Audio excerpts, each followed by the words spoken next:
Salam sejahtera saudara yang kekasih di dalam nama Tuhan Yesus Kristus.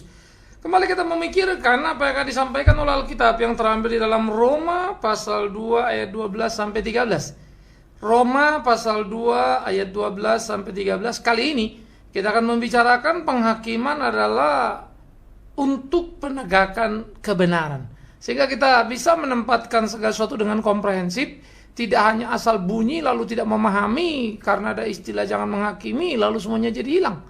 Nah, itu bisa jadi berbahaya sekali. Karena saya menemukan di dalam banyak diskusi kemudian kesalahpahaman itu memang akibatnya sangat menjadi parah begitu ya. Sehingga ada orang-orang kemudian mengatakan jabatan hakim jadi jabatan yang berdosa. Padahal tidak pernah ada Alkitab mengatakan begitu. Bahkan hakim-hakim pun diangkat oleh Allah sendiri. Yang berdosa adalah hakim yang menyalahgunakan jabatannya. Nah, oleh karena itu mari kita melihat di dalam Roma pasal 2 ayat 12-13 dikatakan begini. Sebab semua orang yang telah berdosa tanpa hukum Taurat akan binasa tanpa hukum Taurat. Dan semua orang yang berdosa di bawah hukum Taurat akan dihakimi oleh hukum Taurat. Karena bukanlah orang yang mendengar hukum Taurat yang benar di hadapan Allah, tetapi orang yang melakukan hukum Tauratlah yang akan dibenarkan. Jadi saudaraku yang kekasih, menjadi menarik untuk kita pikirkan di dalam bagian ini bagaimana Alkitab mengajarkan kepada kita satu fakta atau satu kebenaran yang sangat luar biasa, bahwa orang yang mati tanpa hukum Taurat, yang hidup tidak di bawah hukum Taurat, maka orang-orang berdosa tidak di bawah hukum Taurat itu mereka akan binasa tanpa hukum Taurat. Ya, mereka akan diukur dengan ukuran yang mereka pakai, itu maksudnya. Artinya kalau dengan hukum Taurat yang begitu jelas segala sesuatu bisa masih ada titik terangnya, tanpa hukum Taurat tentu tidak ada titik terang, kan begitu kan? Tetapi mereka akan dipakai dengan ukuran yang mereka pakai. Sebaliknya, orang yang hidup di dalam hukum Taurat akan diadili atau dihakimi oleh siapa? Hukum Taurat. Nah, ini menjadi menarik saudaraku. Nah, jadi prinsip pertama, hukum adalah menjadi bagian alat untuk menghakimi umat. Dan hukum dibuat oleh Tuhan sendiri untuk ketertiban umat, bagaimana umat itu hidup dan benar. Ya, jadi hukum akan mengukur segala seseorang dihukum atau tidak dihukum.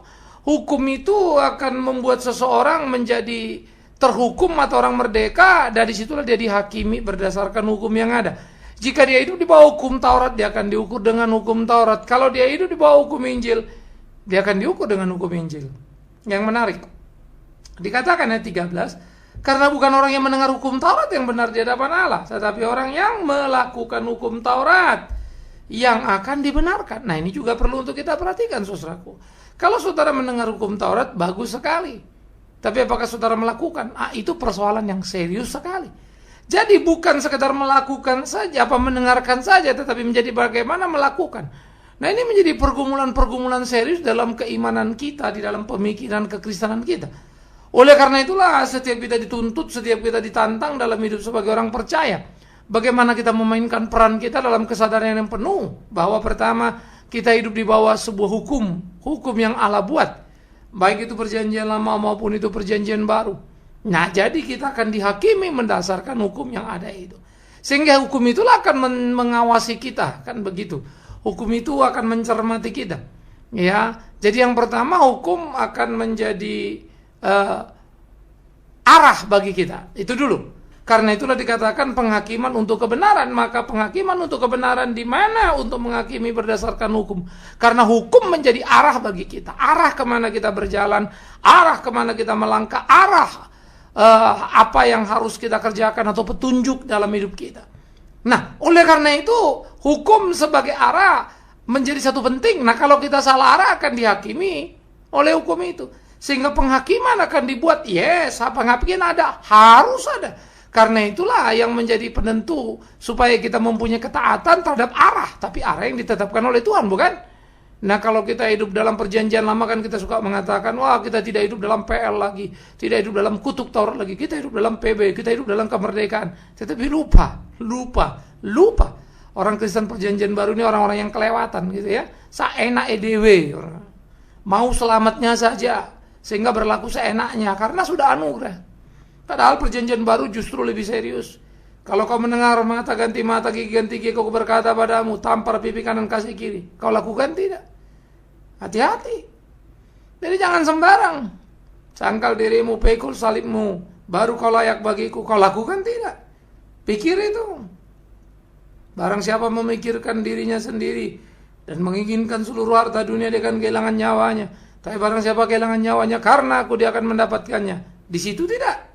Oleh karena itu ada titik-titik serius dalam kehidupan kita yang harus kita perhatikan, yang harus kita pertimbangkan, yang harus kita perhitungkan. Supaya kita berkenan di hadapan Tuhan dan penghakiman tidak turun atas kita. Karena itu, supaya kita tidak dihakimi, ikutlah arah yang sudah ditetapkan oleh hukum atau Alkitab dalam hal ini. Apa arah yang harus kita tempuh? Kemana kita harus pergi? Mari kita pikirkan bersama-sama. Nah, kita akan menjadi bagian yang mempunyai arah dalam kehidupan. Sehingga hidup kita tidak menjadi liar dan semaunya. Jadi hidup ini bukan soal apa yang kau mau, tapi apa yang Tuhan mau. Nah, hidup ini bukan kemana kau mau pergi, kemana Tuhan perintahkan kau pergi. Jadi jangan seenaknya, kan begitu. Jangan pula memakai Alkitab Perjanjian Baru untuk keseenakan. Bahwa kita ini adalah anak, bukan hamba. Ya apa itu?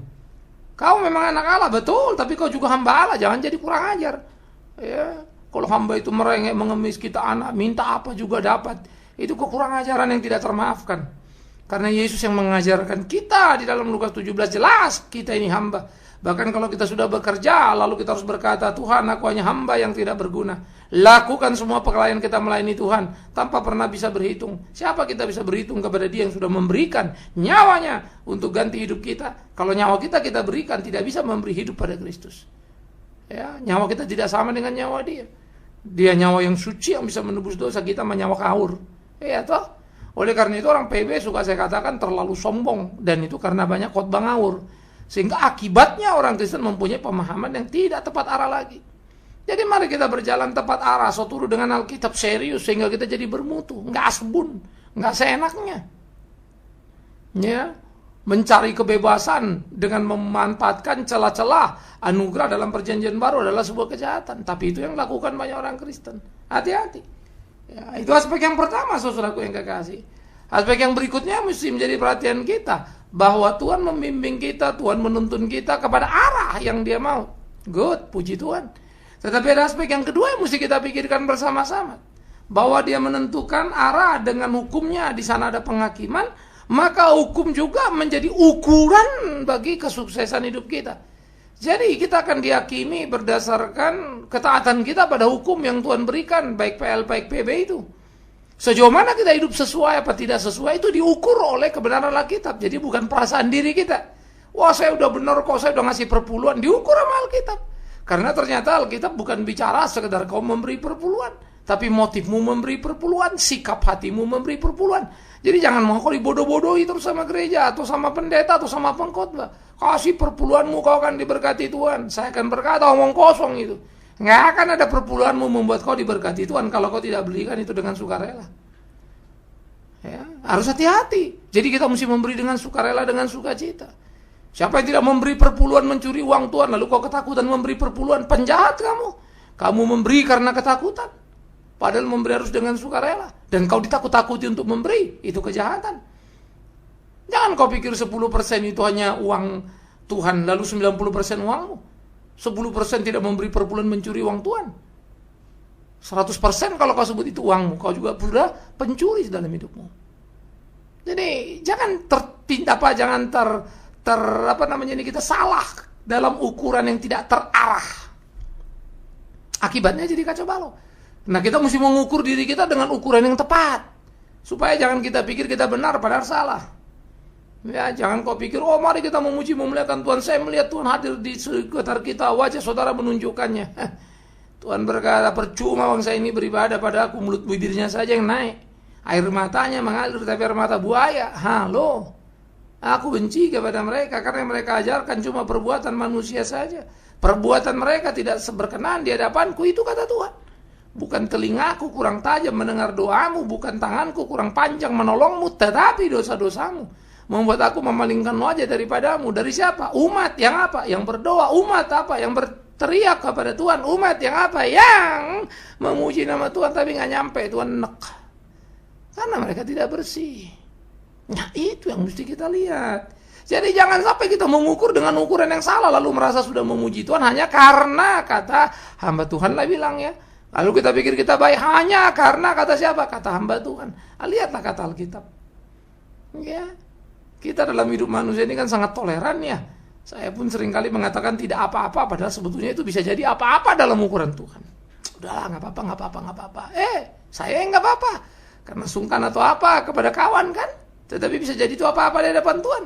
Sehingga saya selalu merasa ngeri juga dengan seluruh tugas hidup saya sebagai seorang hamba Tuhan. Kadang-kadang kala dalam hubungan, dalam relasi ya, kita tanpa sadar ada kompromi-kompromi tertentu yang mungkin sebetulnya dalam ukuran Tuhan nggak mau. Nah, itulah saya sebagai orang berdosa. Sehingga saya harus terus berdoa dan melihat ukuran Tuhan dan saya gentar.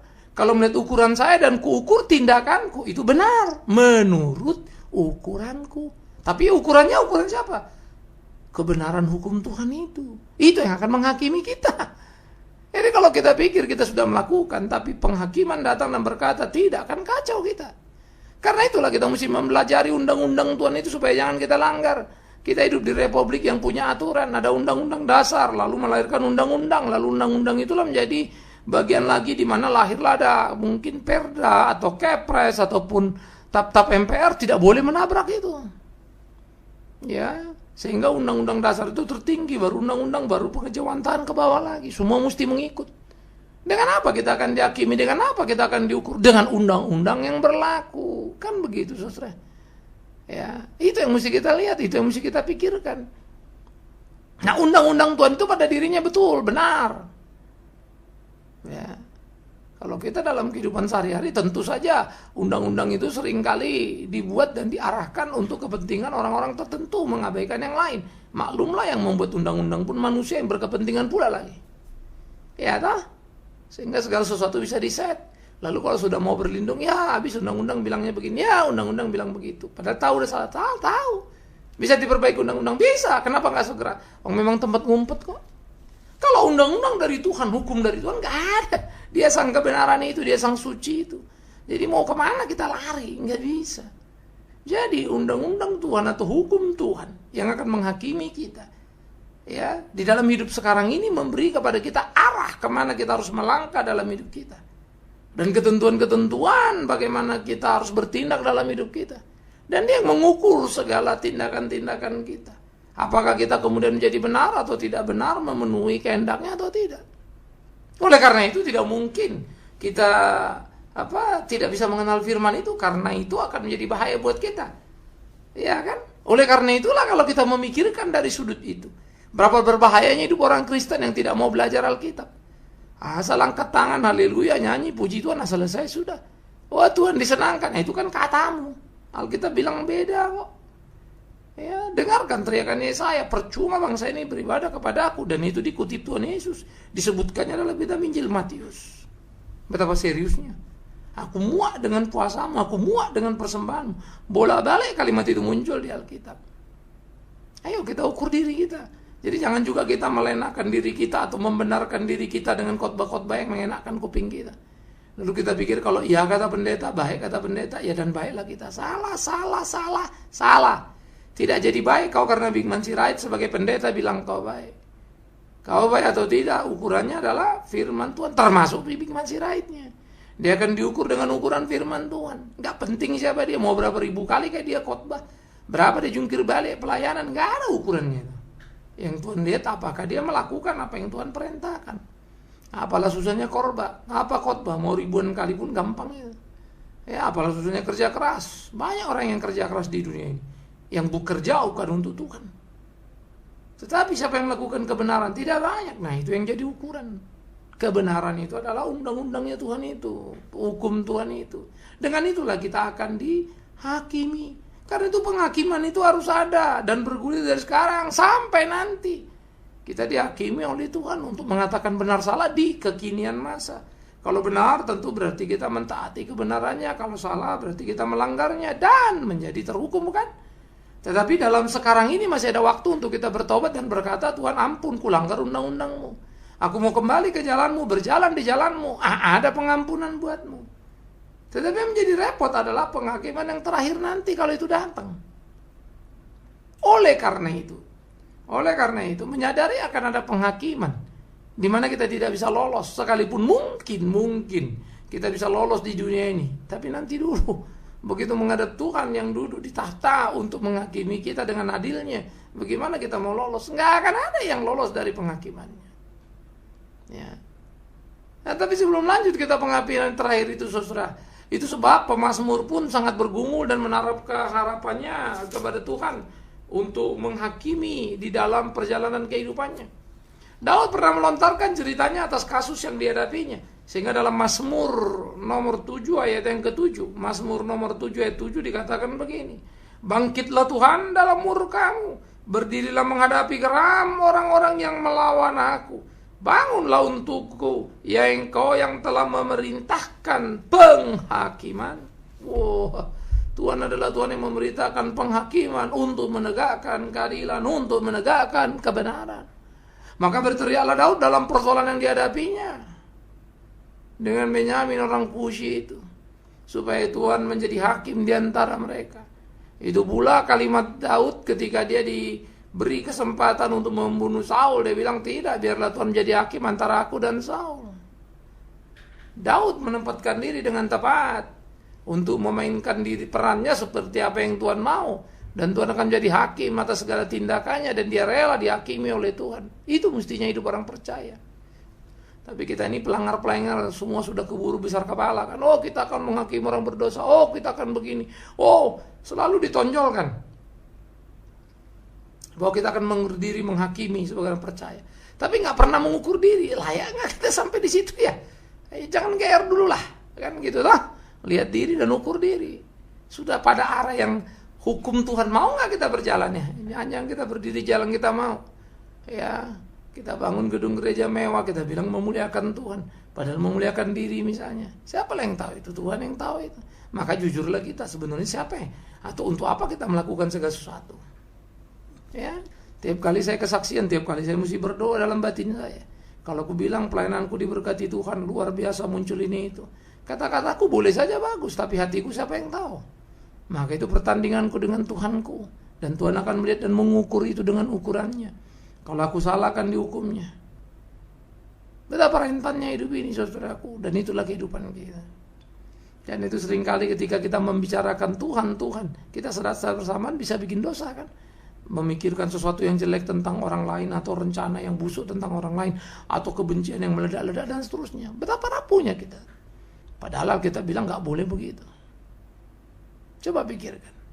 Nah, sehingga dengan demikian memahami hukum Tuhan itu kita mengerti, maka tahulah kita betapa busuknya kita ini. Sehingga kita merasa haus, rindu untuk jalan pada jalan yang Tuhan mau. Dan ada perasaan gentar pada kita karena kita akan diukur dengan ukuran yang Tuhan tetapkan. Oleh karena itu aspek yang ketiga, karena hukum Allah itu adalah undang-undang bagi kita yang akan menghakimi kita, maka saudara-saudaraku, mau tidak mau engkau harus tahu semua hukum itu, undang-undang itu. Belajarlah.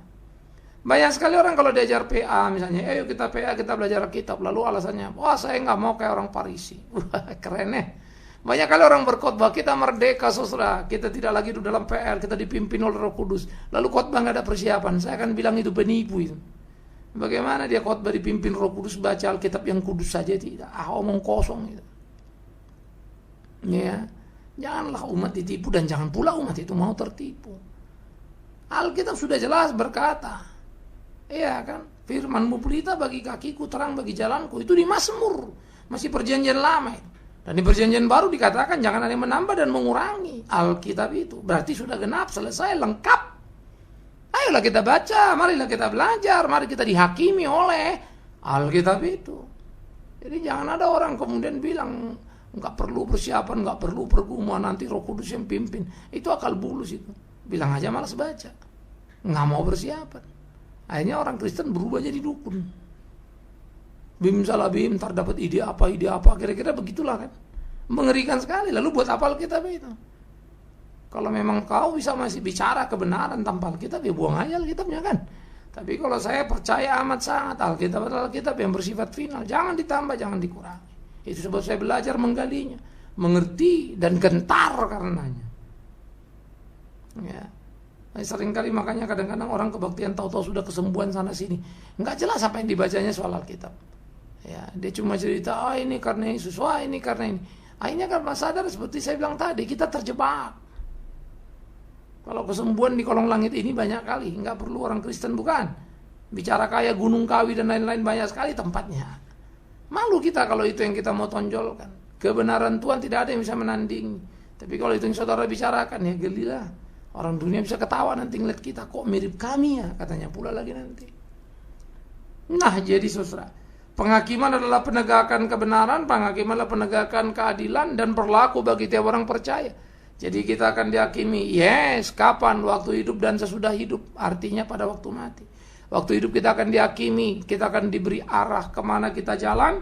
Benar apa enggak, sesuai apa enggak dengan arah, itu kita akan diukur dengan ukuran apa? Alkitab, firman Tuhan.